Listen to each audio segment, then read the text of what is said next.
네, 예고해드린 대로 오늘 2부에는 이제 취임 한 달을 맞게 되는 더불어민주당 이낙연 대표를 모셨습니다. 국회 일로는 어제 4차 추경이 통과됐고 당 안팎으로 여러 일들이 있습니다. 관련해서 다양한 질문 해보겠습니다. 자, 안녕하십니까? 네, 안녕하세요. 네. 자, 이제 한 달에서 조금 며칠 모자르죠? 예. 당대표로서. 어떠셨습니까? 아이고, 정신없네요. 네, 일들이 많이 있었습니다. 저희가 인터뷰 전에 말씀드렸지만 지금 코로나 검사만 4번 받으셨잖아요. 예, 검사 4번, 격리 3번. 4차 추경 얘기부터 좀 해보면요. 통신비 다 준다고 그렇게 예. 말씀들을 여권에서 계속 했는데 결과적으로 그래서 또 야당이 또 반대하지 않았습니까? 예, 굉장히 야당이 반대를 심하게 그랬어요. 했지요. 근데 그것 때문에 추경 처리를 늦춰야 될 정도는 아니기 때문에 네. 그렇다면 야당의 주장을 수용하는 것이 맞겠다 해서 원래대로 돌아간 것이죠. 그 대신에 그러면 가운데는 아무런 혜택도 못 받느냐. 그건 아니고요. 초등학생이나 중학생 아이를 둔 부모님께는 돌봄 지원금이 훨씬 더 많이 갑니다. 그렇죠. 예, 15만 원이 가니까요. 네. 선별이라는 건 어차피 누군가는 좀 서운하시게 돼 있는데 이해해 주셨으면 좋겠습니다. 알겠습니다. 의료계 집단의 행동은 어쨌든지 간에 의료계 측과 합의를 통해서 정리가 됐고요. 그리고 어제도 이제 4차 추경이 예상 외로 지금 여야 합의로 빨리 마무리가 좀 됐습니다. 어쨌든 합의를 통해서 속도감 있게 처리를 했다는 평가가 있고요. 그리고 또 반대로는 상대에게 많은 걸 또 양보해 준 게 아니냐 이런 비판이 있단 말이죠. 네. 자, 어떻게 수용하시겠습니까? 예, 둘 다 맞죠. 맞는데요. 의료계 집단 행동은 국민의 건강과 생명이 걸린 문제이고요. 네. 또 추경은 어려운 국민들 긴급하게 도와드려야 하는 문제인데 그렇죠. 조금 양보한들 어떻습니까? 그 결과는 국민에게 돌아가는 것이기 때문에 그건 큰 문제가 아니라고 생각하고요. 특히 국민들께서는 빨리 합의되는 걸 원하시니까요. 네, 그래서 잘 됐다고 생각합니다. 네. 보면 공수처법은 개정안이 지금 올라가 있는 걸로 알고 있는데 야당 추천 없이도 출범을 할 의지가 있으신 거죠?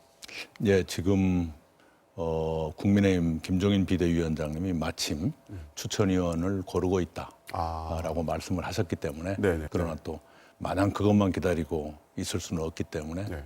그 법 개정안은 국회 법 절차대로 심의를 계속하면서 기다리자 하는 생각입니다. 네. 전격적이다 이렇게 느꼈던 게 이제 김홍걸 의원을 제명을 하셨단 말이죠.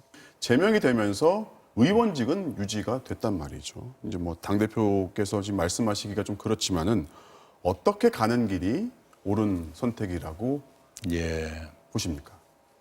우선 당으로서는 할 수 있는 가장 강한 징계가 제명입니다. 네. 더 강한 것은 없습니다. 네. 당에서 제명까지 된 상황이라면은 뭔가 그에 맞는 현명한 선택을 하는 게 맞지 않을까 지금이라도. 네, 그러지 않아도 이제 재산 신고의 문제 등으로 법적인 판단을 받게 될지도 모르겠습니다. 네. 이상직 의원이 또 네.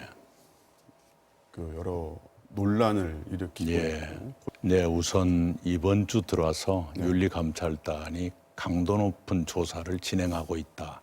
이것은 확실히 말씀드릴 수가 있습니다. 네, 그런데 윤리감찰단은 그 조사 내용을 중간에 저한테 보고하지 않습니다. 그 누구에게도 보고하지 않기 때문에 자세한 것은 모르겠습니다만 어제도 굉장히 긴 시간 동안 식사를 걸러가면서 조사한 것으로 들었습니다. 자, 그리고 이제 추미애 장관 아들 의혹을 두고서 아직도 일각에서 계속 이제 여러 이제 휴가에서 넘어서 이제 다른 의혹들을 던지고 있단 말이죠. 자. 확실한 진실은 검찰이 수사 결과를 내놓으면 밝혀지게 될 테니까 기다려보는 게 좋겠다 이런 생각이고요. 네. 최근에는 그 당사자의 집과 사무소까지 압수수색을 했다고 하죠. 그렇죠. 네, 그 정도면 검찰이 꽤 의지를 가지고 수사를 하고 있는 것 같아요. 좀 철저히 조사해서 어느 쪽도 의심 갖지 않도록 해주었으면 좋겠습니다. 알겠습니다. 차기 대선의 강력한 주자이시면서 현 여당의 대표이십니다.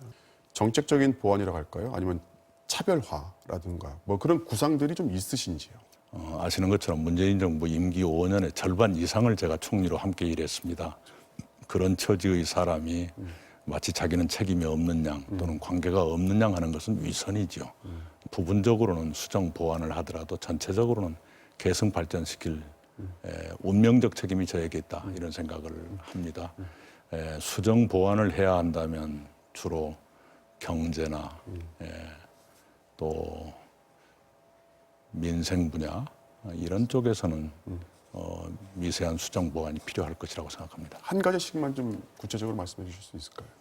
예를 들면 이제 봐야겠습니다만 지금 임대차 문제가 정책의 큰 변화에 따른 전환기의 진통이냐 아니면 그걸 뛰어넘는 어떤 문제가 있는 것이냐 이건 좀 직시할 필요가 있다고 생각을 합니다. 이 뭐 대선 얘기를 하다 보니까는 뭐 이분 이름을 거론할 수밖에 없는데 이재명 경기지사 일단은 경쟁자로서 또 지금 그렇게 각축을 벌이고 계신데 어떻게 평가하십니까? 예, 이랬으면 좋겠습니다. 우선은 지금은 저희 두 사람 포함해서 그 누구나 국난의 극복에 집중할 수 있도록 좀 도와주시면 좋겠고요.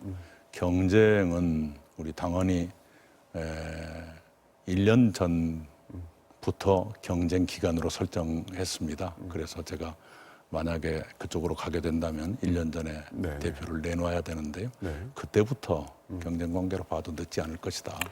예, 이렇게 생각합니다. 김종인 네. 비대위원장하고는 이제 취재원과 기자로서 이렇게 만난 인연으로 알고 있습니다. 이분도 대선에 나오지 말라는 법이 없다.